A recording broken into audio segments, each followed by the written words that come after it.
Sasagutin na sana ni Lolo Birhil ang mga katanungan kong yon sa kanya tungkol sa kung sino at kung ano ba talaga ang totoong likas na kalagayan ng nasabing misteryosong mamang yon.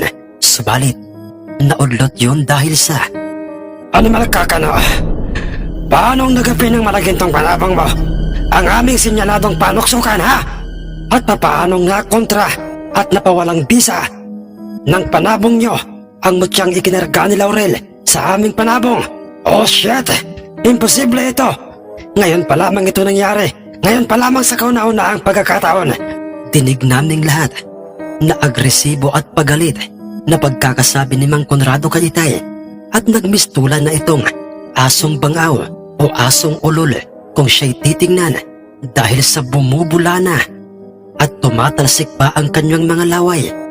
Habang kanyang binabanggit yon kay Itay Kano, tinging may pambabanta naman ang nakita naming ipinupukol ng kanyang amang si Lolo Policarpio kay Itay Kano. Naalarma kaming lahat sa kung anong gulo ang kanilang ililikha sa aming sabungan, dahilan upang Conrado, sa larangan ng sabong ay dalawa lang ang maaari nating matamo. At yun ay ang manalo tayo o matalo. At kung sakali mang manalo tayo, ay masasabing swerte tayo. Pero kung mabigo ang ating panabong sa kanyang katunggali, ay dapat na matuto tayong tanggapin ang ating pagkatalo dahil yun ang aking gagawin kung sakali mang natalo ng inyong panuksukan ng aming malaginto. Sagot sa kanya ni Itay Kano. Subalit, Mandaraya ka, Kano! Mandaraya ka! Alam kong may ginawa kayong kung ano o inyong ginilagay sa inyong malaginto na siyang naging dahilan kung bakit natalo ang aming panuksukan. Mandaraya kayo! Lalo na yung teka lamang, nasaan na ba yung ulupong na yon? Yung pakialamerong bigla na lamang namiksi na kanina, ha? Sambit pang muli ni Mang Conrado kay Itay kung saan ay ang kanyang binabanggit ay ang misteryosong mamang Nooy. Hindi na niya makita sa labas ng sabungan. Ilang sandali pa'y bigla na lamang na bakit? Bakit hindi mo na lamang tanggapin ang kabiguan ng inyong mga panabong, Conrado? Kayo ng inyong amang si Tatang Policarpio. Tama. Tama at may katotohanan ng lahat ang mga sinabi sa iyo ni Kano kanina. Dahil ang sabong ay isang bisyo o sugal. Swerte ka. Oras na manalo ang inyong panabong at malas ka naman pag natalo ang inyong mandirigmang panabong. Dinig naming lahat na bigla ang singit at pagkakasabi ng Nooy. Makikita nang papasok na sa loob ng sabungan na si Mang Tonyong sabungero at lasinggero. Kasama nito ang kanyang dalawang boteting mga amo na si Mang Alfredo at si Mang Eliazar. Pasinok-sinok pa ito, Sir Jess, pasuray-suray kung siya'y maglakad at maya't maya ang tungga ng alak. Kalambre ka! At sino ka namang anak sa luho ng iyong ina, ha? At parang kasing baho ng iyong bunganga at katawan ang mga katagang inilalabas ng iyong malaking bunganga, ha? Sino ka? Sumagot ka! Pikon na pagkakasabi ni Mang Conrado kay Mang Tonyong Tagabitaw kung saan ng mga sandaling yon ay halos sa kanila na nakasentro ang lahat ng mga paningin at atensyon ng lahat ng mga tao sa aming mismong sabungan. Ngunit nang sandaling yon ay ang tumugon sa kanyang mga katanungang yon ay itong bundat ang tiyan at halos wala na itong puwit kung titingnan at siya ay ang amo ni Mang Tonyong si Mang Alfredo. Humitit muna ito at bumuga ng makapal na usok galing sa kanyang tabako bago nagwikang, Ha! Huwag mong pagsasalitaan ng mga ganyang salita. Ang aming maaasahang tagabitaw ng aming mga panabong na si Tonyo, Conrado. Dahil siya lang naman ang tanyaga, usap-usapang kinatatakutan at inaayawang maging tagabitaw sa anumang mga manok panabong. Si Tonyong tagabitaw at sabongerong lasinggero. ang may pang-aasar na sagot ni Mang Alfredo kay Mang Conrado. Tama. Tamang lahat. Lahat ng mga narinig nyo, Tatang Policarpio, lalong-lalo na sa'yo, Conrado. Dahil dalawa sa aming mga panabong ang nakahanda ng ibangga sa malagintong panabong ni Kano sa susunod na linggo. At saka tamang lahat ng mga sinabi ni Kano, dapat ay matuto tayong tumanggap ng ating kabiguan o pagkatalo, hindi lamang sa larangan ng sabong, kundi maging sa ibang mga bagay. Dinig pa naming dugsong na pagkakasabi nitong isa pang bundat at halos masasabi talagang wala na itong leeg na parabang kung siya'y ilalaraway, isa itong malaking bato at ang kanyang uloy parang bulang ipinatong at siya ay walang iba kundi si Mang Eliasar. Dahil doon, mas lalo pang nanggigil at nanggagalaiti sa matinding inggit at galit itong si Mang Conrado. Padabog nitong inihagis sa lupang sahig ng sabungan ang kanilang natalong sinyaladong panuksukan. Napasadsad pa ito palapit sa paan na ni Itay. Pagkatapos ay, Wala akong pakialam at wala akong panahong makinig sa mga walang kwentang mga sinasabi nyo. Mga hudas kayo, mga walang kwentang tao. Tandaan mo ito, Kano. Hindi pa natatapos ang laban ng ating mga panabong. Dahil babalik kami sa ating baryong ito. Kano, sukdo lang maubos ang aming pera at mga ari-arian ay wala akong pakialam. Makakahanap rin ako ng isang taong may malakas na kargada o mutya para sa sabong o pangipahiya yang inyong malagintong may larong pandaraya. ang asik pang muli ni Mang Conrado kay Itay, kung kaya't, Conrado, walang katotohanan lahat ng mga sinasabi mong. May nangyaring pandaraya sa nangyaring laban ng aming malaginto at ng inyong sinyaladong panuksukan. Dahil imposibleng dayain yun o gawin yun, lalo na't pareho silang may kargadang matatalas at matutulis na mga tare. At saka, Conrado, kung sakali mang magkaharap tayong muli o ang ating mga panabong sa susunod na mga pagkakataon, ay umaasa akong sana'y marunong ka nang tumanggap ng pagkatalo. Higit sa lahat, Conrado, ay ang rumispeto ng ating kapwa, hindi lamang para sa mga katulad nating mga sabongero, kundi sa lahat, bata man o mas lalo na nga sa mga matatanda. uwi ka ni Itay sa kanya, ngunit, Hindi ako bata, Kano, para pangaralan mo ng ganyan. Tayo na, Papa, mga bata. maiksing sagot sa kanya ng damuhong na si Mang Conrado. Pagkatapos ay iniwan ng mga ito ang sabungang bagsak ang kani-kanilang mga balikat at banaag ng matinding kahihiyan.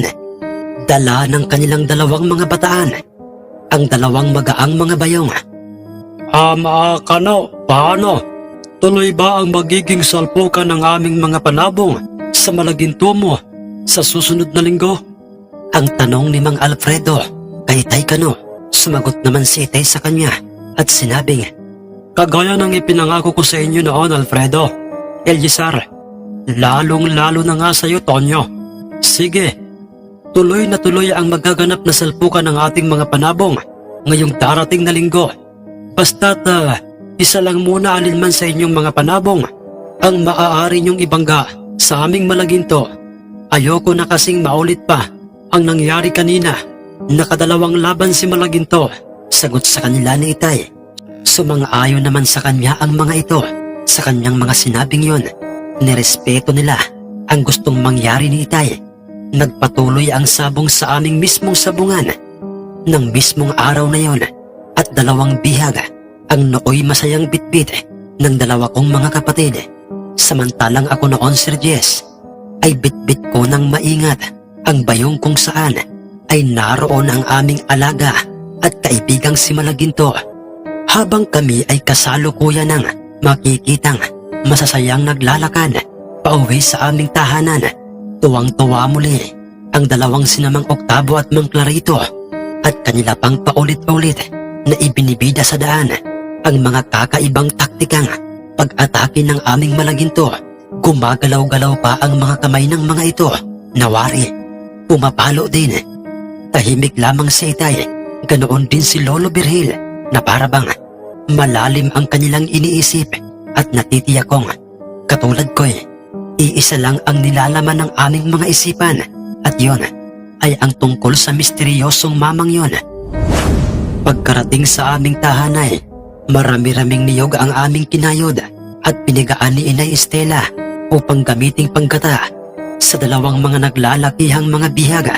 Samantalang nooy, magkakasama na ang apat na mga kaibigan ni Itay na sila Mang Octavo, Mang Clarito, Mang Rodi at si Mang Iko na pumunta sa tahanan ng isang magtutuba sa aming baryo upang bumili ng 2 galong tuba upang kanilang iparis sa adobado at ginataang bihaga.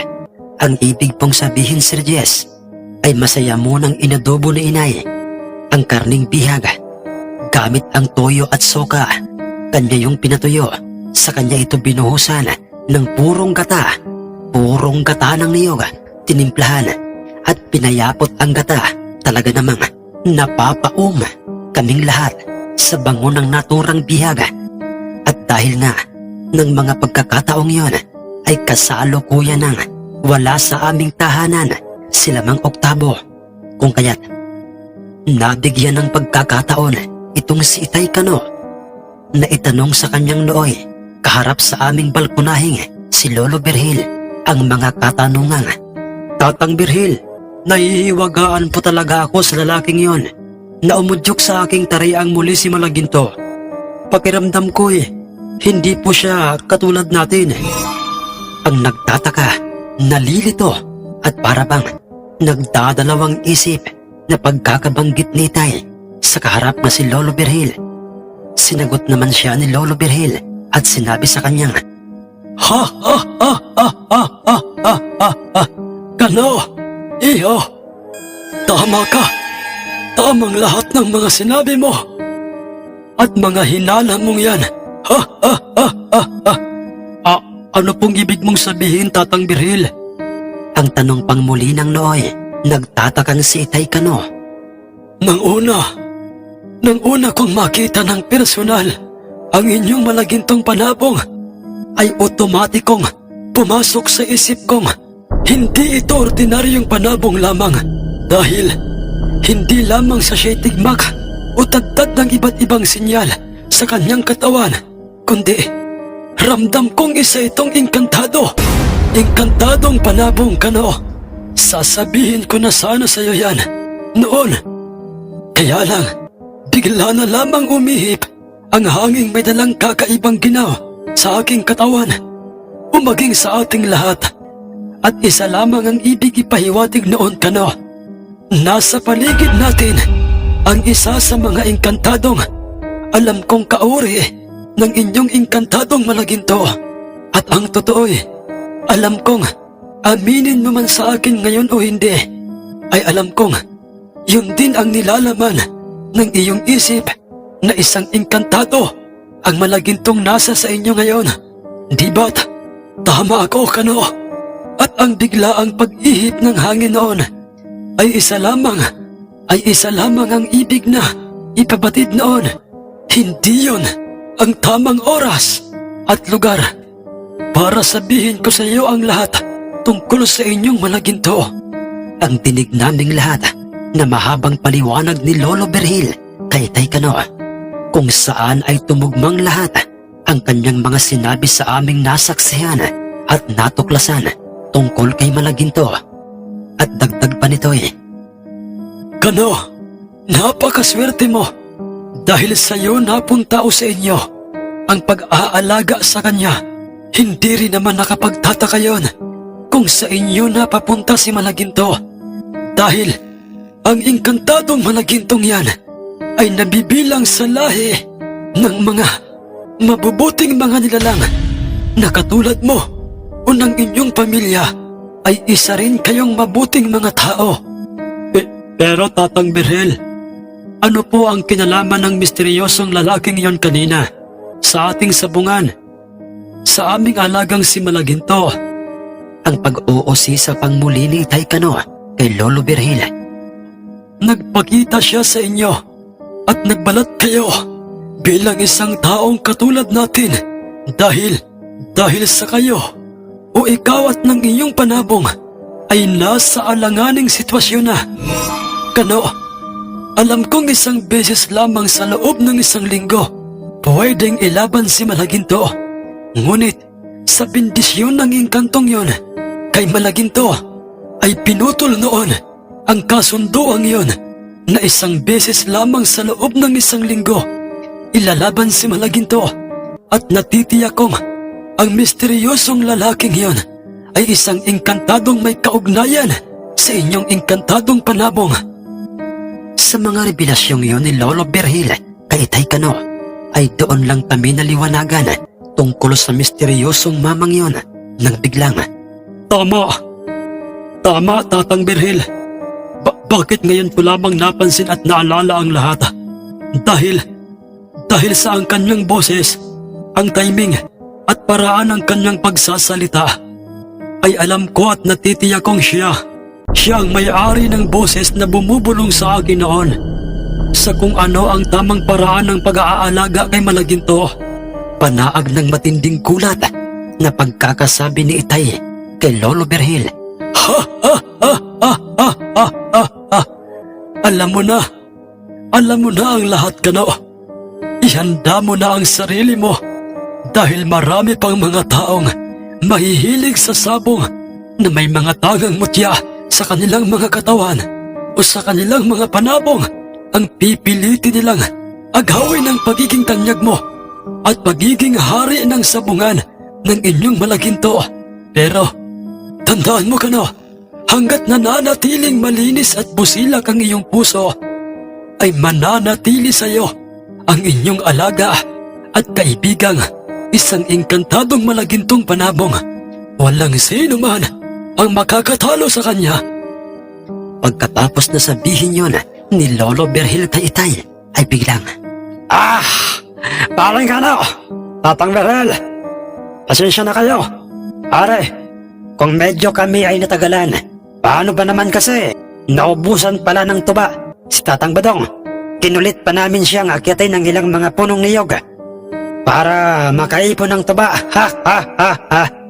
Dinig naming lahat na masaya at pangisi-ngisi pang pagkakasabi nitong kararating lang na sinamang Oktabo, at may bitbit ang mga itong 2 galong tuba at mahahalatang bagong salin ang mga ito, o kung tawagin ay bagong hanggot mula sa mga punong niyog ng aming magtutubang kabaryong si Lolo Badong, dahilan upang sa kanila nanatoon ang pag-uusap ni Lolo Berhil at ni Itay Kano.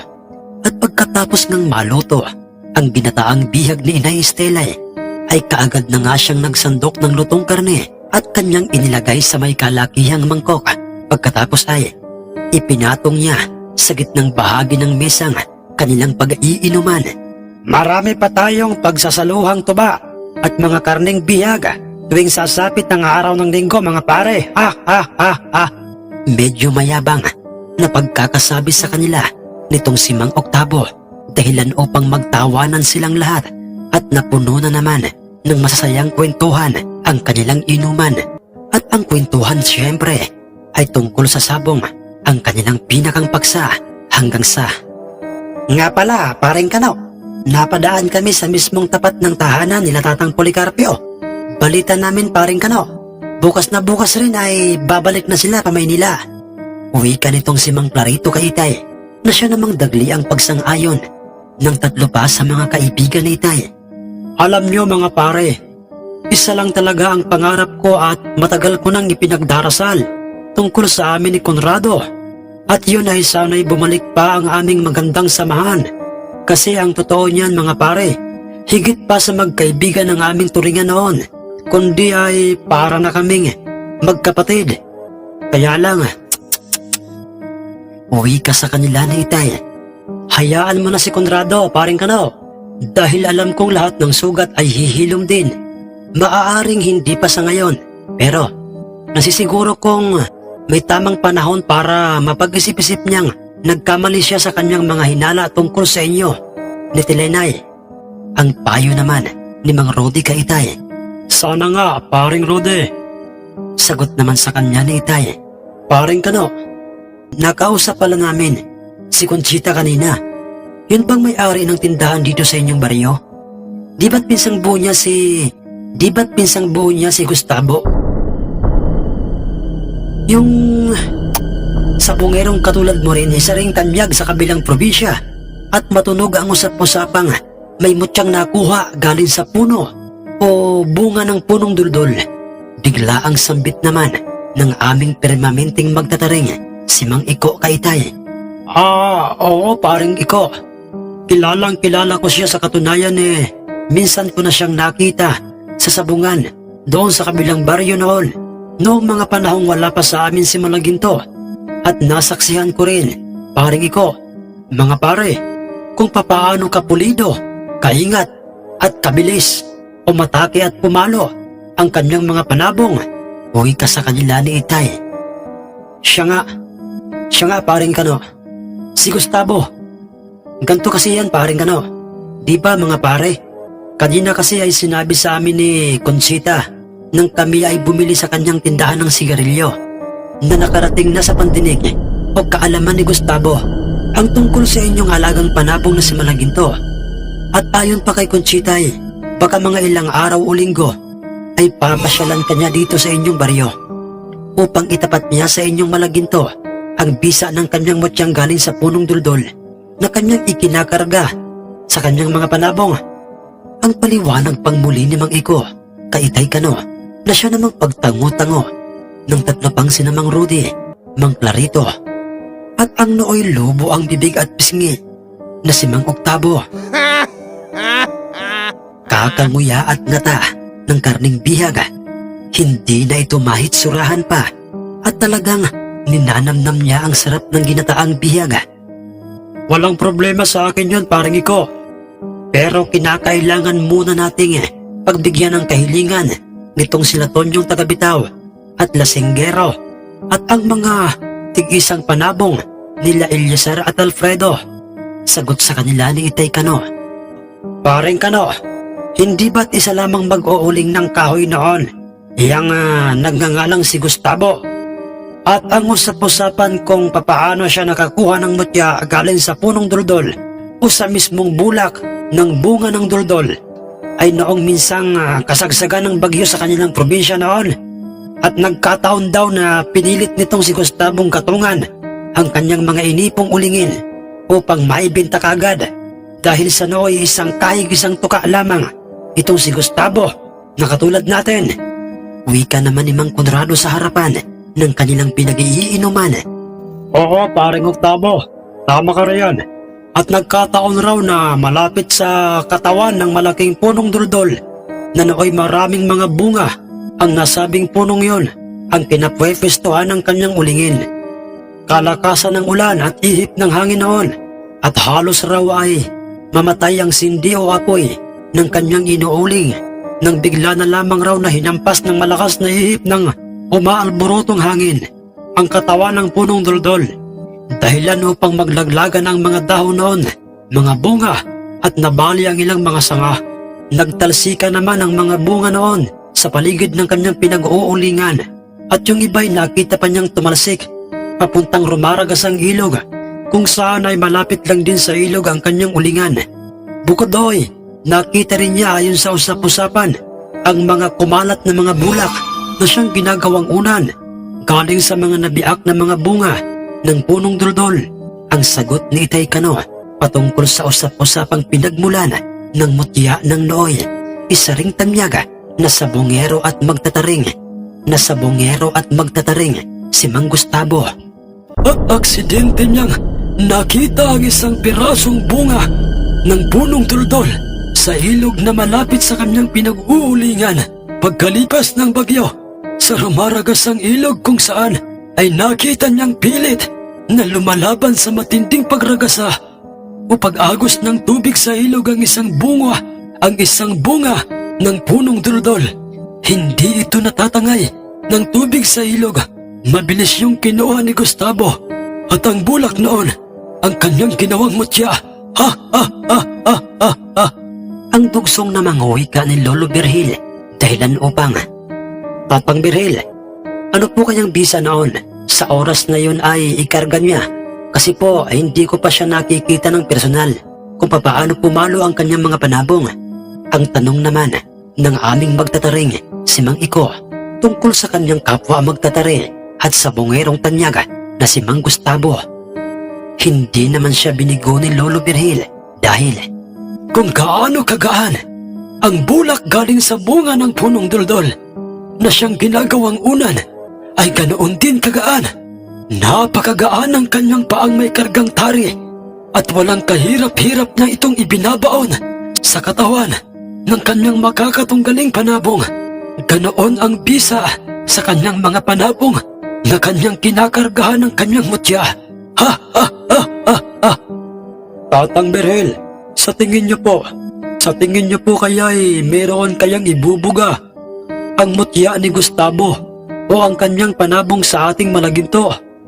Ang tanong sa kanya ni Mang Rudy, ngunit tinitigan muna ni Lolo Virgil si Itay ng makahulugan bago ito nagwikang, Oo, Rudy, dahil mahusay mag-alaga, magkondisyon ng kanyang alagang malaginto. Itong inyong kaibigang si Kano, di ba Kano? Ha ha ha ha! Pagkatapos nooy nagpatuloy na sila sa kanilang pag-iinuman. Subalit ng sandaling yon ay kapansin-pansin ang mga kislap sa mga mata ni Lolo Virgil. Ang kanyang mga matay punong-puno ng pag-asa at tiwala para sa aming alagang si Malaginto. At pagkatapos na maubos ang tubang kanilang iniinom ay nagpaalam na ang mga ito kay Itay at maging kay Inay at sinabing magkikita-kita muli sila sa darating na linggo sa aming mismong tahanan. Ngunit bago umalis si Lolo Virgil ay amin pang nakitang inabutan siya ng pera ni Itay. Tulong at ganti sa kanyang ginawang suporta sa aming alagang si Malaginto. Tumanggi si Lolo Virgil, ngunit mapilit si Itay. Mabilis namang iniabot ni Inay Estela kay Lolo Virgil ang lutong karning ulam na nakalagay sa garapong silang upang kanilang magsilbing ulam ng kanyang asawang si Lola Pansita. Kinaumagahay, usap-usapan na sa aming baryo ang ginawang paglupig ni Malaginto sa dalawang panabong ng mag-amang Asunsyon sa loob lamang ng isang araw, at ang sunod-sunod nitong tagumpay sa bawat labang kanyang kinakaharap. Kumalat yun sa lahat ng mga tao, magsasabong man o hindi, kababaryo man namin o hindi. Umugong din ang mga bali-balitang may mutyang galing sa gabi si Itay Kano at kanyang ikinakarga di umano sa aming Malaginto dahil sa dumulas lang at hindi bumaon sa katawan ni Malaginto ang kargang tari ng dalawang panabong ni Mang Conrado. Mas lalo pa ngang dumami ang napapansin naming sinasadya pang dumaan sa gilid o sa labas ng aming bakuran upang kanilang makita ang aming alagang si Malaginto. Hanggang sa nang mismong araw na yon ay muli kong nakita ang tatlong mga kalalakihang minsan nang aali-aligid sa aming tahanan at parang kanilang pinag-aaralan ang loob at labas ng aming tahanan. Mabilis naman silang sinita ng dalawa kong kapatid at nakita naming patay malisya ang mga ito at nagbingi-bingihan sa kasilamarahang lumayo sa aming tahanan. Pagpatak ng alas 7 ng umaga, nagpaalam na sina Itay at Inay na sila ay pupunta sa aming bundok upang magtanim ng mga mais at iba pang mga pananim sa aming mismong bundok. Naiwan kaming tatlong magkakapatid sa aming tahanan upang magbantay sa aming mga alagang mga panabong dahil nangangamba si Itay na baka magprosunadahan ng mga taong magnanakaw ang aming mga panabong. Kalahating oras ang lumipas nang bigla na lamang kumahol ang aming nag-iisang alagang asong nakatali. Nakaharap ito sa pintuan ng aming bakod at nang tingnan ko ang labas ng aming bakuray, may nakita akong tatlong tao, 2 lalaki at isang babaeng sa tingin ko'y nasa edad 20 pa lamang ito. Nakikilala ko si Regis, ang isa sa 2 lalaking yon, at siya ay ang tanod sa aming baryo. Siya ay si Mang Orlando at may kasama itong mataba, maputi at singkit ang kanyang mga mata na kagaya ng babaeng kasama nila. Sa tingin ko'y inchik ang lahi ng mga ito. Lumapit ako sa pintuan ng aming bakod at pagkatapos ay, Magandang umaga, iho, Fidel. nasaan pa lang iyong amang si Kano? Meron kasing importanteng sadya. Itong si Mr. Choi na isang negosyante sa ating bayan at ang kanyang unika ihang, si Ma'am Ching. Sa iyong amang si Kano at sa kanya o sa inyong alagang panabong na si Malaginto. Magandang araw, iho. Aming nabalitaan tungkol sa inyong malagintong panabong. Aking anak babae gusto niyang makita ang inyong malaginto. Ang dinig kong pagkakasabi ni Mr. Choi. Mabilis ko naman silang inayang pumasok na muna sa loob ng aming tahanan upang doon kami mag-usap ng maayos. Ipaghahanda sana sila ng maaaring mainom ng aking mga kapatid. Subalit tumanggi ang mga ito. Sinabi ko rin sa kanilang nasa bundok si Itay Kano. Sa aking pag-aakalang aalis ang mga ito at sabihin sa aking babalik na lamang sila. Subalit tila ba'y importante ang kanilang sadya kay Itay. Kung kaya't napilitan na akong pakiusapan at utusan ang dalawa kong kapatid na pumunta sa aming bundok upang sabihin kay Itay na merong mga taong gusto siyang makausap. At dahil nga sa nasa paanan ng bundok, nakatirik o nakapwesto ang aming tahanan, kung kaya't malapit lang ito sa aming bundok. Samantalang kapansin-pansin, maya't maya ang ginagawang paglingalinga ng 3 bisita namin sa paligid o labas ng aming tahanan. Marahil ay umaasa silang makikita nila sa labas ng aming tahanan ang aming malagintong panabong. Iho, Fidel, maaari ba naming makitang saglit yung inyong malagintong panabong? Ang pakiusap at mahinahong pagkakasabi ni Mang Orlando sa akin. Pinagbigyan ko naman sila, Sir Jess, at sila ay aking dinala sa kulungang nakabukod para kay Malaginto. At pagkarating namin sa mismong tapat ng kulungan ni Malagintoy, isa-isa nilang sinilip sa mga siwag ng kawayang siyang nagsisilbing dingding ng kulungan ni Malaginto. At kagaya ng aking inaasahay, naging larawan ng labis-labis na paghanga ang bawat isa sa kanila. Dahilan upang ang dalawang mga singkit na mga mata ng dalawang mag-amang inchik ay nakita ko nang nanlaki at halos lumuwa na. Nakaawang na ang kanilang mga bibig at kulang na lamang ay pasukan ng bangaw ang kanilang mga bunganga dahil sa matinding paghanga kay Malaginto. Totoo ang mga usap-usapan at mga kumakalat na balita tungkol sa inyong malaginto. Anak, ano ang masasabi mo sa malagintong ito? Tinig kong sabi ni Mr. Choi at ang kanyang pagkakatanong sa kanyang unika ihang, bilog na bilog ang kanyang puwitan at halatang hindi pa ito nabibigwasan. At pakending-kending rin ito kung maglakad at meron itong dalawang naglalakihang hinaharap kung saan ay talaga namang iyon ay bumagay sa kanyang maliit na hitsura. Maganda si Ma'am Ching, Sir Yes, at aminado akong kung kaano siya humanga sa kagwapuhan ng aming malagintong panabong ay ganoon din ako sa kanya.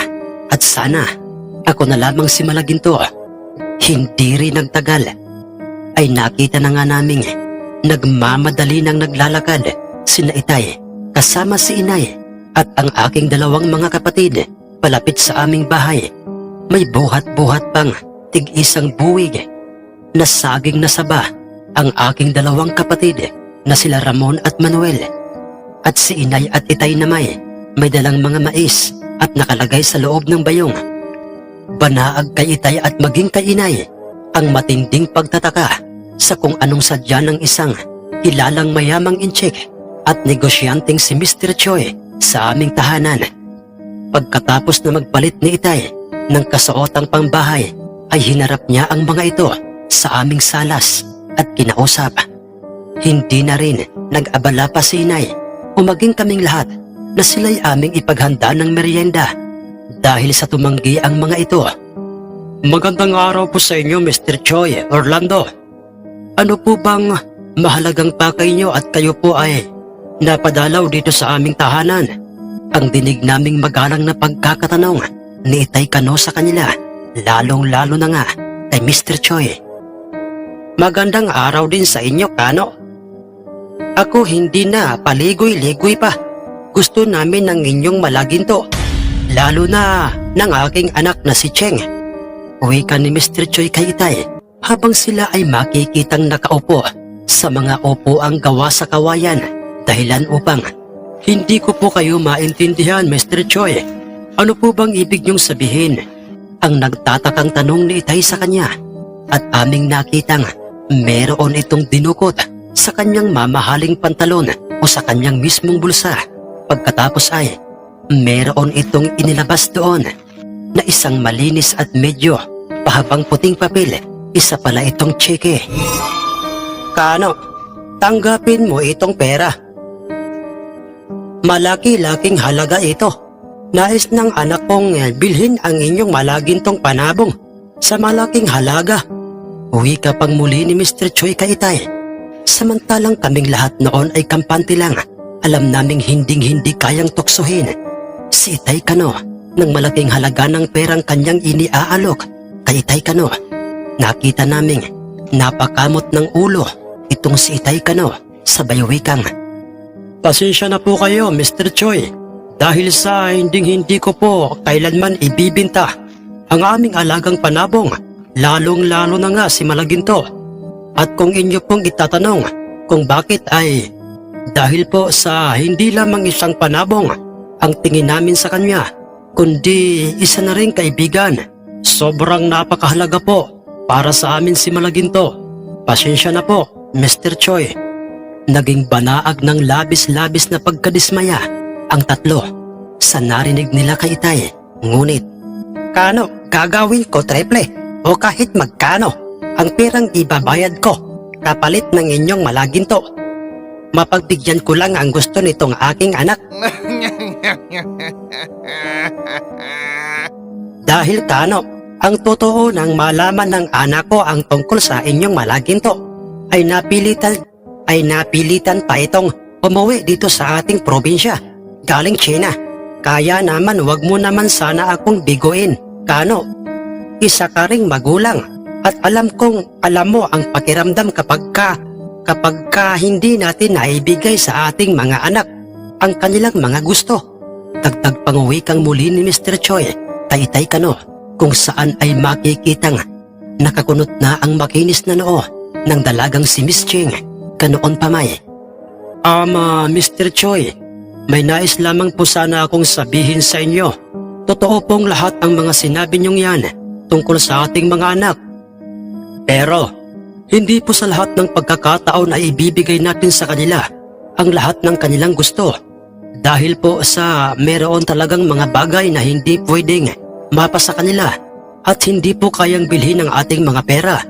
Katulad na lamang po ng aming malaginto. Pasensya na pong muli, Mr. Choi, dahil po sa hindi na po talaga magbabago pa ang aking desisyon. Hinding-hindi ko po ibibinta sa kahit kanino man at kahit na gaano kalaking halaga man ng pera ang magiging kapalit ng aming malaginto. Inuulit ko po, Mr. Choi, lalong-lalo na nga sa iyo, Iha. Pasensya na po. Okay, Kano. Di na kita pipilitin pero, Kano, may nais sana akong hilingin sa iyo at sana ako hindi mo biguin. Pinagbigyan naman siya ni Itay at sinabi niyang, Sabihin niyo po, Mr. Choi. Makikinig po ako sa inyo. Gusto ko sana itapat sa iyo ang panabong ng aking anak laban sa inyong malagintong panabong. Gusto namin makita kung kaya bang patumbahin ng kanyang alagang panabong ang inyong malaginto. ang sabi ni Mr. Choi kay Itay, kung saan ay aming ikinagulat yon dahil sa hindi namin sukat akalaing isa palang babaeng magsasabong. Itong merong siksing pangangatawan na si Miss Ching. Wala pong problema yon, Mr. Choi. Pero sa susunod na po natin pag-usapan yan. Dahil po sa meron pong nakatakdang makakaharap, nakalaban o makakatunggali ang aming malaginto ngayong darating na linggo. Sagot sa kanya ni Itay, tumangutango naman ang mga ito at nagpasalamat kay Itay. Kasunod ay nagpaalam na ang mga itong babalik na sa bayan. Pagkaalis ng mga ito'y, "Kano, mukhang dumadami na ang mga nagkakainteres na patumbahin at gawing inasal o pulutan ang ating alagang si Malaginto. Kano, natatakot ako na baka..." Ang nag-aalalang wika ni Inay Estela kay Itay Kano, kung saan ay alam ni Itay kung ano ang ibig niyang sabihin. Huwag kang mag-alala, asawa ko, Estela. Mga anak, hindi tayo pababayaan ng nasa taas. Manatili lamang tayong nasa kanya ang ating mga puso't isipan at huwag na huwag tayong lalamang sa ating kapwa. Paliwanag ni Itay Kano sa aming lahat. Napanatag naman doon ang loob ni Inay. Kinaumagahan, araw ng Martes, ang nakatakdang araw kung saan ay papaliguan ni Itay si Malaginto sa bukal na nasa aming bundok at nasa mismong tapat ng matandang punong nara. Kasama kaming tatlong magkakapatid at naiwan si Inay sa aming tahanan dahil sa sinabi ni Itay sa kanyang hindi naman kami magtatagal doon, at pagkatapos naming mapaliguan si Malagintoy, uuwi na rin kami sa aming tahanan. Bitbit kong muli ang bayong kung saan ay naroon si Malaginto.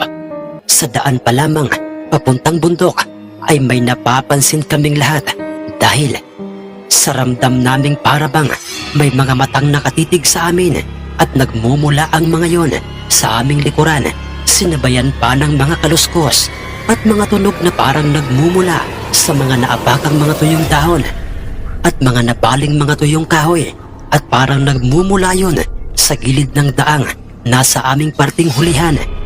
Nagkatitigan kaming apat at nakiramdam sa paligid ng walang ano-ano'y bigla na lamang bumigat ang bayong kung saan ay naroon si Malaginto. Hindi lamang yun, Sir Jess. Ramdam ko at pansin naming lahat kung papaanong pilit na naglilikot si Malaginto sa loob noon. Sa tindi ng gulat ko'y kamuntik-muntikan ko pa itong mabitawan. Dahil sa sobrang gulat ko noon, nag-alala si Itay at maging kaming lahat. Dahil sa kung bakit bigla na lamang na bumigat ang bayong. Ilang sandali pa'y marahang binuksan ni Itay ang bayong at sinilip namin si Malaginto. Maayos naman ito, ngunit nakapagtatakang parang siya'y nakikiramdam sa paligid ng mga oras na yon, nang bigla na lamang kaming nakarinig ng mga sunod-sunod na yabag sa lupang damuhan na parang tumatakbo ang mga ito palayo sa aming kinaroroonan. Kinakailangan nating magdagdag pa ng pag-iingat, mga anak, dahil parang may mga mata o mga taong nagmamatsyag sa atin. Tayo na, mga anak, magpatuloy na tayo. Paalala sa amin ni Itay, at pagkatapos ay kanyang maingat na isinara ang bayong. At nagtatakang muli ko itong iniangat sa lupa. Bumalik na sa tamang bigat ang naturang bayong. Pagkarating namin sa mismong tapat ng matandang punong nara at sa mismong bukal, ay isa na namang milagro o kababalaghan ang aming natuklasan. Dahil sa meron kaming pamilyar na bangong nalalanghap sa paligid ng matandang punong nara, isang pambihirang bango o kakaibang bango at pamilyar sa akin at maging sa aming lahat ang bangong yon, dahil alam naming iyon ang pabangong na aamoy namin sa misteryosong mama. Hindi lamang yun, Sir Jess. May napansin kaming mga tumubong maliliit pang mga kakaibang mga halaman sa paligid ng bukal. Mga halamang hindi pamilyar sa paningin ni Itay. Paanong merong mga tumubong mga kakaibang halaman paikot sa bukal na ito? Anong mirakulo na naman ba ito? Nagtatakang pagkakasabi ni Itay. Ilang sandali pa'y pagkatapos na maingat na mailabas ni Itay si Malaginto sa bayong, ay marahan na nga niya itong inilublob sa kumikintab, malinis, malinaw at masaganat, malakristal na tubig sa bukal. Pinaliguan niya si Malaginto doon, at pagkatapos ay pansamantala namin siyang itinali sa isang maliit na punong tumubo malapit sa aming lukaran upang matuyo ang kanyang mga balahibo. Kapansin-pansin sa aming lahat, Sir Jess, ang stick sa bawat isang pirasong buntot ni Malaginto. dahil sa ito'y naging isa ng kulay ginto. Pinaliguan niya si Malaginto doon at pagkatapos ay pansamantala namin siyang itinali sa isang maliit na punong tumubo malapit sa aming lukaran upang matuyo ang kanyang mga balahibo. Kapansin-pansin sa aming lahat, Sir Jess, ang stick sa bawat isang pirasong buntot ni Malaginto dahil sa ito'y naging isa ng kulay ginto. Ang ibig ko pong sabihin, Sir Jess, ang stick sa mga buntot ng ibang mga panabong ay kulay puti, ngunit kay Malaginto ay naging kulay ginto. Hindi namin binigyang pansin yon dahil syempre, ginto ang balahibo nito o gold, kung kaya't hindi nakapagtatakang maging kakulay ng kanyang balahibo ang stick ng kanyang mga buntot, lalong-lalo na nga sa kanyang nag-iisang pinakamahabang buntot na nakaturo sa kanyang ulo o masasabing nakapayong sa kanya. Pero nagkamali ako, Sir Jess, dahil ayon kay Itay, mga anak, ang totoo hindi ganto ang kulay ng stick sa bawat mga buntot ni Malaginto noon. Katunayan, mga anak, noong una kong napansin ang kanyang mga buntot noon ay kulay puti ang mga ito. Pero ngayon mga anak, ay naging kakulay na ng kanyang mga balahibo ang kanyang mga stick sa bawat isang buntot niya. Paliwanag sa amin ni Itay, sa nooy mas lalo pang ang nagmistulang purong ginto ang mga balahibo ng aming panabong. Kumikintab ito, Sir Jess, sa tuwing nasisikatan ng araw hanggang sa pagkalipas ng mga ilang minuto nagpasya na nga kaming bumalik na sa aming tahanan. Pareng Kano! Pareng Kano, pare! Naririto na kaming muli, pare! Ha ha ha ha! Ang dinig naming Malaromi Diaz, natawa nitong si Mang Octavo. Kumikintab na naman ang kanyang bilugan at napanot ng ulo na parang binuhusan ito ng isang buting mantika. Purong balat na lamang ito at ni kaunting hibla ng ligaw na buhok o balahiboy, walang makikita sa kanyang ulo. At kasama nito ang apat na sinamang Clarito, Mang Rudy, Mang Iko at ang paika-ikang may tungkod na si Lolo Berhil. Mabilis ko silang pinagbuksan ng pintuan ng aming bakod kung saan ay ng mga sandaling yon ay araw na naman.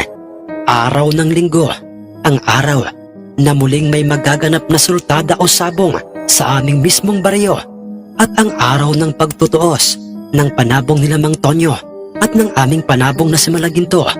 Nakahanda na noon si Itay, maging si Malaginto sa loob ng kanyang sariling bayong at maging ang kanyang perang ipupustang matagal na niyang inilaan ay nasa loob na ng kanyang malalim na bulsang suot na pantalong maong. At pagkapasok nila sinuri kaagad nila si Malaginto. Kasunod ay ngumisi ang dalawang sina Mang Octavo at Mang Clarito. Pasipol-sipol pa ang mga ito. Tayo na, mga pare, dahil sa tingin ko'y nasa sabungan na ngayon sila Tonyong Tagabitaw at ang kanyang dalawang pinaglilingkuran. Anak, Fidel, dalhin mo ang bayong. Uwi ka sa amin ni Itay. Wala na nga kaming sinayang pang oras at pagkakataon dahil ng mismong oras na yon ay magkakasama na nga kaming pumuntang muli sa aming sabungan. Siksika na at nagkaroon na ng bulong-bulungan sa labas ng sabungan dahil sa inililikhang ingay ng mga mamumusta, mga meron at mga magsasabong doon na para bang kami na lang ang hinihintay ng mga ito doon dahil sa amin ang nakitang nasa loob na ng sabungan katabi ng Kristo ang pasuray-suray at tumutungga ng alak na si Mang Tonyong Tagabitaw.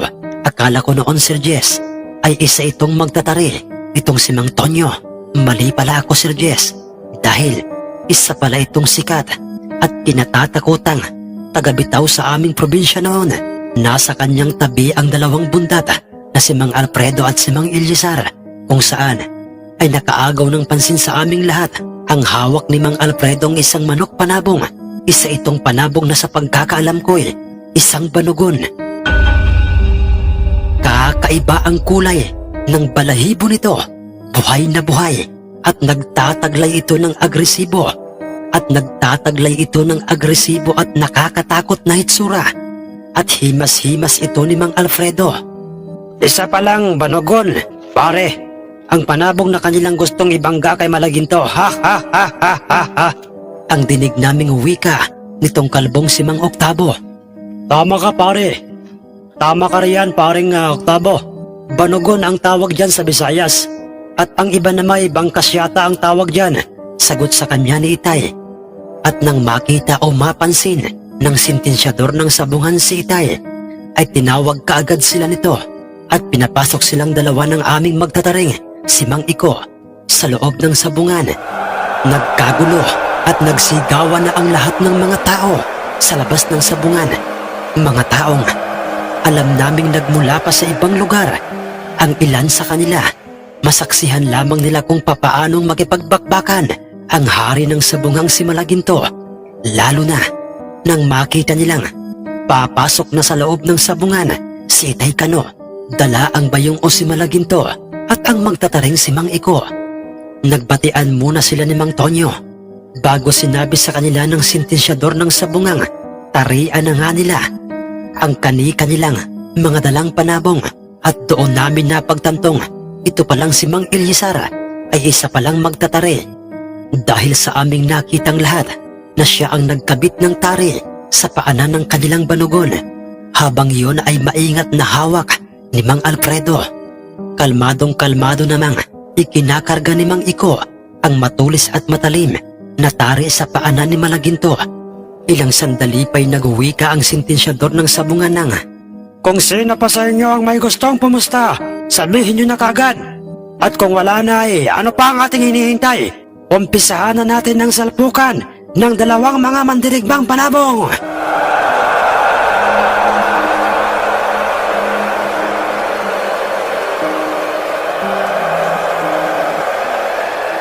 Nakakabinging sigawan at hiyawan ang isinagot sa kanya ng lahat ng mga mamumusta. Sa sinabing niyang yon, ilang sandali pa'y nakita kong iniabot na ni Mang Alfredo ang kanilang banugong panabong kay Mang Tonyong lasinggerong tagabitaw, at nang mahawakan niya ang naturang panabong gamit ang kanyang kaliwang kamay, ay ngumisi ito ng makahulugan, tumungga ito ng alak, lumubo ang kanyang tigmagkabilang pisngi. Sa kamarahan niyang iniabot kay Mang Alfredo ang buting may lamang alak, at nakita ko Sir Jess kung papaanong minumog niya ang alak sa loob ng kanyang bibig. Ilang sandali pa'y binugahan niya ng alak galing sa kanyang bibig sa kanilang panabong na isang banugon. Ipinaligo niya sa buong katawan ng kanilang panabong. Hindi lamang yon, umusal ito ng sa tingin ko'y mga orasyon. Alam ko sa aking sariling hindi lamang ako ang nakasaksi sa kanyang mga kakaibang ginawang yon, dahil maging ang ilan sa mga tao sa paligid ng sabungan ay nasaksihan yon, lalong-lalo na nga sila Mang Oktabo. Ang mga orasyon o mga salitang Latin upang magbigay ng kakaibang lakas, bilis at pulidong pagpalo para sa isang panabong na kanyang ibibitaw sa gitnang bahagi ng sabungan. Iyon ang kanyang ginamit. Ha ha ha ha ha ha. Magaling. Isang sinaunang paraang ginagamit ng mga katutubong mga magsasabong. Ha ha ha ha ha ha. Dinig kong wika ni Lolo Berhil habang siya'y makikitang katulad ko. Mariin naming tinitingnan ang kinatatayuan ni Mang Tonyo na nooy papalapit na sila ni Itay sa gitnang bahagi ng sabungan. Dala ang kani-kanilang mga panabong. Basang-basa ang ulo at maging ang buong katawan ng kanilang panabong na isang banugon, at natitiyak kong naging amoy panis na laway na yon at alak galing sa bibig ni Mang Tonyo. Kalmado lamang at pasuray-suray pa itong si Mang Tonyo kung siya'y titingnan. Kano, manalo man o matalo itong isang panabong na aking ibibitaw ngayon, ay isa lamang ang gusto kong sabihin sa iyo. Ginawa ko ng lahat at ginamit ko na ang pinakang ultimatum na orasyong natutunan ko sa aking mga ninono. Dahil ang totoo Kano, sa mga nakita kong mga paraan at taktika ng inyong Malaginto, ay aminado akong kinakabahan na ako ngayon. Hindi ko alam pero Ngayon ko lamang ito naramdaman. Sa tagal ng panahon ng pagiging isa kong tanyag na taga-bitaw. Ang wika ni Mang Tonyo kay Itay, kung saan ay makikita silang magkaharap na sa gitnang bahagi ng sabungan. Hindi pa natin alam kung ano ang mangyayari sa ating mga panabong, Tonyo. Dahil sa hindi pa nag-uumpisa ang kanilang salpukan, sagot sa kanya ni Itay. Pagkatapos ay magkasabay na nga nilang inalis ang mga kaluban ng mga tari sa kani-kanilang mga panabong. Pinagharap at parehong tumuka ang mga ito ng may diin sa bawat isa sa kanila. Pagkatapos ay magkasabay na nga nila itong binitawan. Paglapat ng kani-kanilang mga paa sa lupang sahig ng sabungay, ikinampay kaagad ng balugong panabong ang kanyang dalawang malalapad na mga pakpak. Kasabay ay ang sunod-sunod nitong ginawang paghakbang ng kanyang mga paa papalapit kay Malaginto na nooy nakatayo at nakaabang lang sa kanya. Pinuntiriya ng kanyang kargang tari ang aming Malaginto. Lumagotob yun, Sir Jess, at kitang-kita namin kung papaanong dumistansya o tumalsik papalayo sa agresibong banugon ang aming Malaginto. Muling bumuelo ang banugon at nagpasuray-suray ito na animoy lasing kong titingnan habang siya'y papalapit kay Malaginto. Muli nitong iniangat ang kanyang paang may kargang tari at pinuntiriya ng kanyang tari ang nooy nakabukas na dibdib ni Malaginto. Tumama yun, Sir Jess, sa dibdib ni Malaginto. Ngunit hindi yun bumaon at mas lalong hindi dumulas ang kanyang tari sa dibdib ni Malaginto dahil tumalbog lang ang kanyang matulis na tari sa dibdib ng aming Malaginto na para bang yun ay tumama sa gulong ng sasakyan o di kaya'y sa isang matigas na bagay. Banaag na ng matinding pagtataka at pagkamangha ang itsura nila Mang Alfredo at Mang Eliezar at maging si Mang Tonyo. At kung ito'y ilalaraway, para siyang nahimasmasan at nawala ang tama ng alak sa kanyang katawan. Nakailang palo pa ang banugon kay Malaginto, ngunit yun at yun pa rin ang aming nakikitang mga pangyayari. Pinakikiramdaman lang siya ni Malaginto. Hindi ito gumagalaw at mas lalong hindi ito hinihingal habang makikitang nakapusturang nakaharap kay Malaginto at parang papasagod na muli ang naturang banugon kay Malaginto. Ano sa tingin mo, Tonyo? Anong masasabi mo tungkol sa mga nakikita mong laban ng ating banugon sa panabong na Malaginto ni Kano? Ang tanong ni Mang Alfredo sa nagtatakang si Mang Tonyo kung saan ay kanya nang nabitawan at bumagsak na sa lupa ang buting may lamang alak. Ibang klase. Hindi ko sukat akalaing may gantong uri o klase pa lang panabong. Ngayon lamang ako nakakita ng gantong panabong. Noong unay, tumulas lang sa katawan niya ang kargang tari ng panabong nila Conrado. Ngayon naman, tumatalbog lamang ang tari ng ating banugon sa kanya na para bang pinargahan ng mutyang sakunat. Hindi ko talaga inaasahan ito. Nagtataka at nahimasmasang sambit ni Mang Tonyo. Ilang sandali pa'y bumuelong muli ang banugong panabong. Ngunit, nang puntong yon, ay parang nagbago na ang kanyang laro. Lumipad ito papalapit kay Malaginto at nagpaikis-ikis ito sa ere. Yung para bang kung siya'y titingnay, parang hindi niya kayang ibalansi ang kanyang tigmagkabilang mga pakpak. Pagbagsak nito kay Malaginto'y pinalo niya at pinalak ng ibaon sa ulo ni Malaginto ang kanyang matulis na tari. Tumaplis yun, Sir Jess, sa ulo ng aming Malaginto dahilan upang napasubsob ito sa lupa sa mismong tapat. Sa mismong tapat ni Malaginto, inihakbang ni Malaginto ang kanyang mga paa palayo sa kanya na para bang hindi niya ito pinapansin. Subalit talagang buong-buo ang loob ng banugong panabong at talagang prosigedong itong pabagsakin si Malaginto dahil muli niyang inatake si Malaginto, bagay na naging dahilan ng kanyang kamatayan. Dahil sa isang nakakasilaw na pag-atake ang ipinagkaloob sa kanya ni Malaginto, pinigwasan siya ng isang malakas na pagpalo ni Malaginto at tumama ang kanyang tari sa kanyang leeg. Winakwak yun ni Malaginto pababa sa kanyang katawan. Kasunod ay ang pagbaon ng kargang tari ni Malaginto sa kanyang mismong tagiliran at ang pinakang huli ay ang tusok ng taring lumubog sa kanyang parting suso na siyang naging dahilan upang mangisay-ngisay na itong banogong panabong ni Mang Tonyo. Para bang walang nangyaring salpukan sa pagitan nilang dalawa dahil hindi man lang hiningal si Malaginto. Nagsigawan ang lahat ng mga pumusta sa aming Malaginto dahil sa labis na tuwa at sayang kanilang nararamdaman, lalo na nga nang idiniklara na ng sentensyador ng sabungan na panalong muli si Malaginto at iniangat na ito ng sentensyador.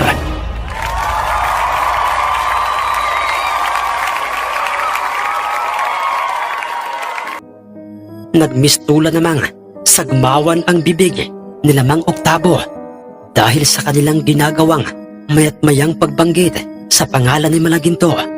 Ganoon din ang kasalukuyang naririnig ko sa aking dalawang kapatid. Lumabas rin kaagad sila Itay ng sabungan at lumapit sa aming kinaroroonan. Dala niya si Malaginto at bitbit naman ni Mang Iko ang bayong. Kano, sa tingin ko'y hindi umubra sa inyong Malaginto ang mga usal o orasyong matagal nang ginagamit ni Tonyo sa lahat ng mga sabungang kanyang puntahan. Kano, taos sa aming mga pusong tinatanggap namin ang kabiguan ng aming panabong. Ang dinig naming pagkakasabi ni Mang Alfredo kay Itay kung saan ay makikita na ang tatlong papalapit na sa aming kinaroroonan at makikita namang bitbit ng nahimasmasang si Mang Tonyo ang wala ng buhay na banugong panabong. Labis din akong nagpapasalamat sa inyo, Alfredo. Eliasar, lalong-lalo na nga sa iyo, Tonyo. Dahil hindi ko nakita sa inyo ang ugaling meron si Conrado. Salamat sa naging laban ng ating mga panabong. Sagot sa kanila ni Itay. Nakipagkamay ang tatlo kay Itay at sinabi ni Mang Eliasar kay Itay ang mga katagang. Kana, pasensya ka na. Pero, sa mga nasaksihan kong mga pag-atake at mga nakakamanghang bilis ng inyong Malagintong panabong ay nabuo na ang mga desisyon sa aking isip. Sa sinabing yun ni Mang Eliasar kay Itay, ay pare-pareho kaming nagtataka kung ano ba ang ibig sabihin nito. Eliasar, ano bang ibig mong sabihin? Ang tanong sa kanya ni Itay. Kano, ikinakansila ko na.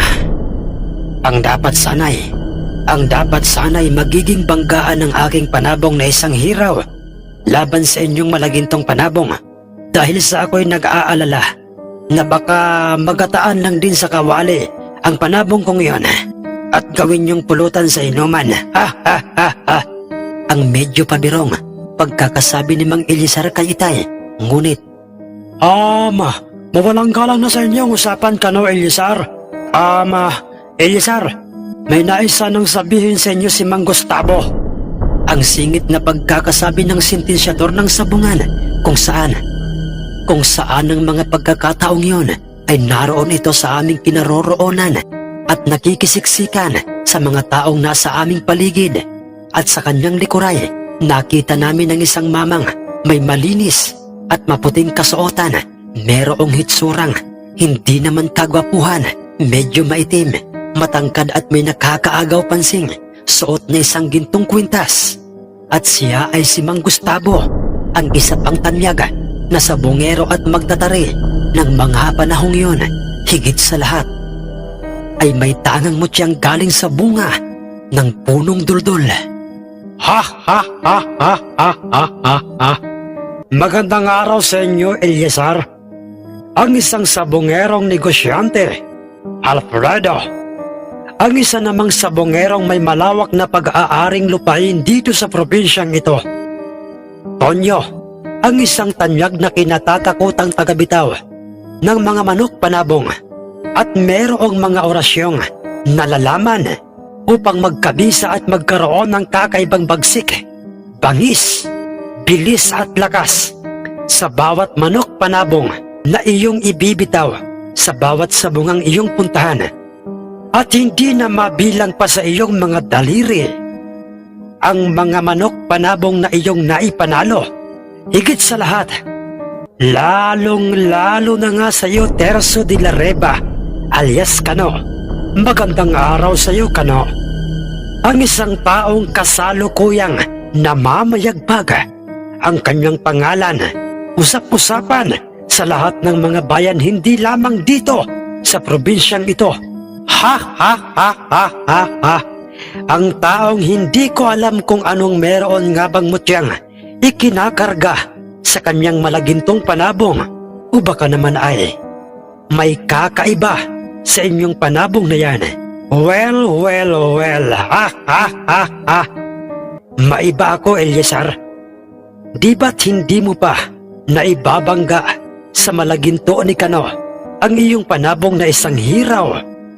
Dahil sa aminin mo man o hindi, ay naduwag ka, Eliezar. Umurong ang iyong itlog.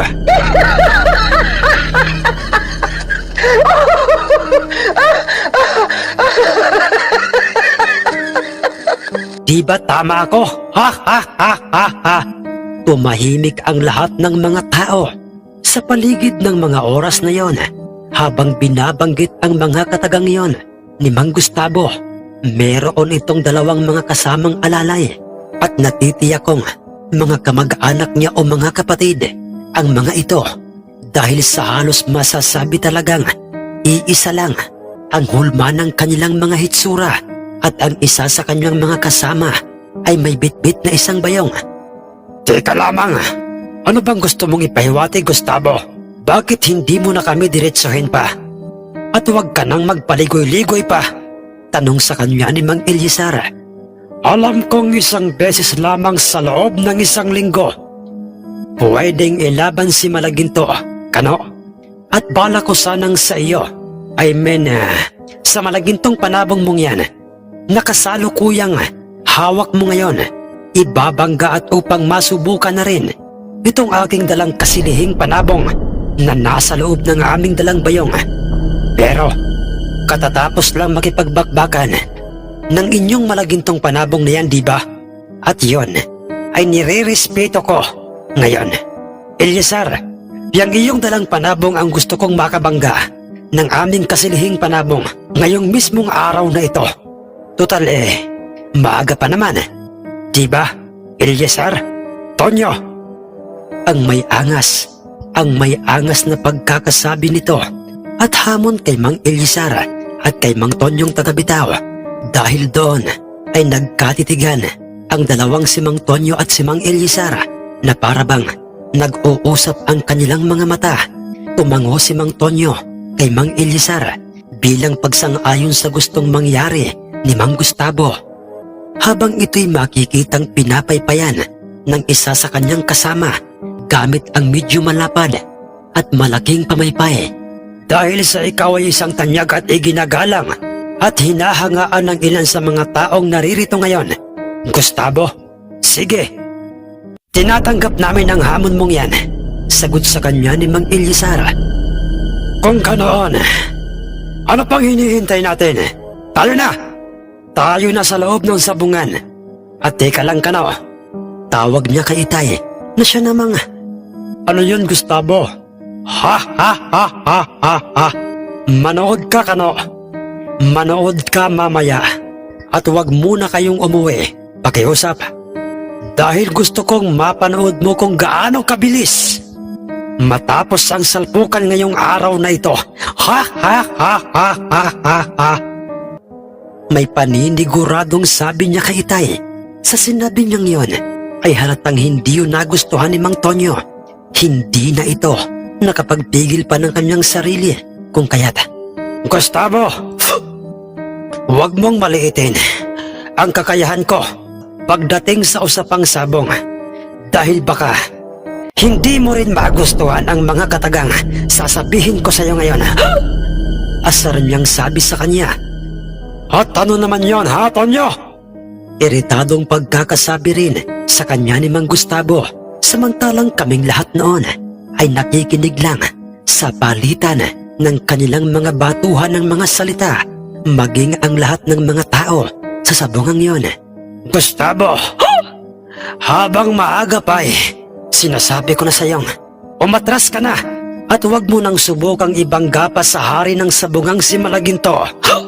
Alinman sa inyong mga panabong, Dahil paniguradong gagataan lamang yan sa kawali, pipigaan ng sili sa harapan ng inuman. Higit sa lahat ay mapapahiya ka lamang sa sabungang ito, katulad ng magtataring si Laurel at ng mag-amang Asunsyon. Ha ha ha ha ha ha ha. Ang pang-aasar na sabi sa kanya ni Mang Tonyo, sabay tunggang muli nito ng kanyang tirang alak sa nahulog sa lupa sa loob ng sabungan. Huwag mo ring maliitin ang aking mga panabong, Tonyo. Malalaman mo rin yan at makikita mo sa oras na magkaharap na sa gitnang bahagi ng sabungan ang aking panabong at ang naturang malaginto ni Kano. Ha ha ha ha ha. Sasagot pa sana sa kanya itong si Mang Tonyo, ngunit pinigilan na siya ng dalawang buteteng, si Mang Eliezar at si Mang Alfredo, at sinabi sa kanyang pumasok na sila sa loob ng sabungan upang maumpisahan ng tarian ang bawat panabong nila. Ha ha ha ha ha ha!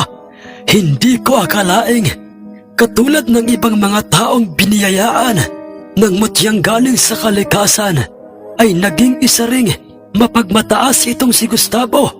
Nakalimutan na niya ang lupang nooy ginagapangan niya. Hahay! Bihira lang talaga ang mga taong merong katulad ng pag-uugali nitong si Kano. Ang dinig naming lahat na pagkakasabi ni Lolo Birhil tungkol kay Itay Kano, pulidong tinarian na nga ni Mang Gustavo ang nooy, nakatalikod sa kanyang kasilihing panabong, kumikintab ang maiitim na mga balahibo nito. May nakakatakot na bilugang, mapupulang mga mata, matangkad, at sadyang napakaitim ng kanyang dalawang mga paa. At aming nakitang dumukot si Mang Gustavo ng bulak galing sa bunga ng punong durdol na nasa loob ng kanyang bulsa. Kanya yung ibinalot sa paan ng paglalagyan niya ng tari, samantalang binuhusan naman ng alak galing sa bibig ni Mang Tonyo ang paanan ng panabong ng isang hiraw na paglalagyan din ng tari ni Mang Eliezar. Bago niya ito kinargahan ng tari, ang hiraw na nooy meron ding mahahabang mga paa, batik-batik na mga balahibo at esponghadong palong. At pagkatapos ay pinagharap na nga ng sentensyador ng sabungan sa gitnang bahagi ng sabungan ang tanyag na tagabitaw at lasinggerong si Mang Tonyo at ang tanyag na magtatari, sabongero, at may mutyang galing sa bunga ng punong duldol na si Mang Gustavo. At pagkatapos na makompleto ng Kristo ang lahat ng mga pustay, ikinasa na nga ang magaganap na salpukan ng dalawang mga panabong. Huwag kang kukurap, Tonyo. Ha ha ha. At pagmasdan mo kung papaanong humiwalay ang mga lamang loob ng inyong hiraw sa kanyang katawan at kung papaanong bumaha ng dugo dito sa loob ng sabungan na ito. Ha ha ha ha ha ha. Yan din ang mangyayari sa panabong mong makakabangga ni Malaginto. Ha ha ha ha. Hambog pang pagkakasabi ni Mang Gustavo kay Mang Tonyo. Sinagot naman siya ni Mang Tonyo at sinabi niyang, Oo, Conrado, Gustavo. At nasisiguro kong yan din ang mangyayari sa panabong mong makakabangga ni Malaginto. Ha ha ha ha ha ha. Sa sinabing yon ni Mang Tonyo sa kanya ay nagmistulang papel na ginayumos ang itsura nitong si Mang Gustavo. At pagkatapos nilang pagharapin ang dalawang panabong ay inalis na kaagad nila ang mga kaluban sa bawat mga tari. Pinalo kaagad at sinikwat ng karagang tari ng hiraw ni Mang Eliezar ang kasilihing panabong ni Mang Gustavo. Hiyawan ang mga mamumusta dahil sadyang napakabilis ng pag-ataking yun ng hiraw. Talsik ang kasilihin palayo sa hiraw. Ganoon din ang mga balahibo nito'y makikitang nangalat na sa loob ng sabungan. Ngunit ang nakapagtatakay, parang hindi man lamang ito nasaktan at ang tagal nitong bumagsak sa sahig ng sabungan. Pumailan lang muna ito sa ere, dahilan upang magkaroon pang muli ng pagkakataon ang hiraw na muli itong atakihin sa mismong ere. Bigla na lamang itong lumipad papalapit sa kasilhin. At nang silang dalaway magpang-abot sa ere, ay otomatiko silang nagpaalitan ng saksak ng kani-kanilang mga kargang tari. Parehong mabilis, parehong malakas, at pareho silang bumagsak ng magkahiwalay sa lupang sahig ng sabungan. Lahat kami noon, Sir Jess, ay manghang-mangha sa naging bakbakan ng dalawang panabong. Wala ni isa man sa kanila ang makikitang hinihingal. Pareho silang kondisyon na kondisyon. Kaya lamang, Sir Jess, ay meron kaming napansin na ang paa ng hiraw na merong kargang tari ay parang meron kaming nakikitang mamasamasang dugong gumagapang doon.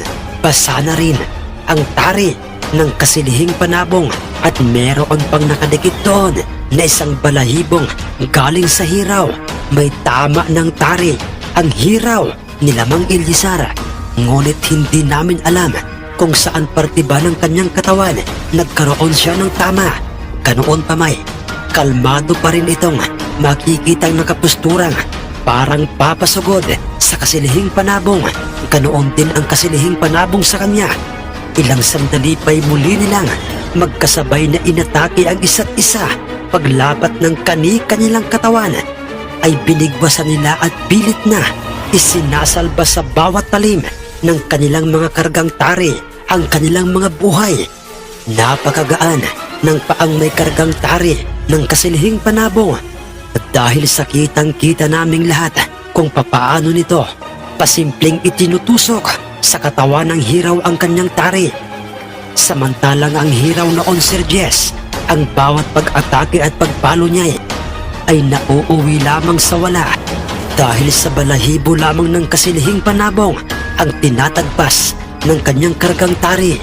Nang bigla na lamang na lumambitin o pumailalim sa kasilihing panabong ang hiraw ni Lamang Ilyasar at makikita itong nakatihaya habang sila'y nasa ere. Bukas na bukas ang kanyang dibdib at kitang-kita naming lahat ang paghugot baon ng tari galing sa kasilihing panabong ni Lamang Gustavo. Tapos na ang laban! Ha ha ha ha ha ha! Tapos na ang laban! Ang pasigaw na pagkakasabi ni Mang Gustavo, at tama siya, Sir Jess, dahil nang bumagsak ang hiraw sa sahig ng sabungay, nangisay-ngisay na lamang ito, at kung ito'y ilalaraw ay para itong tinuklaw ng makamandag na ahas.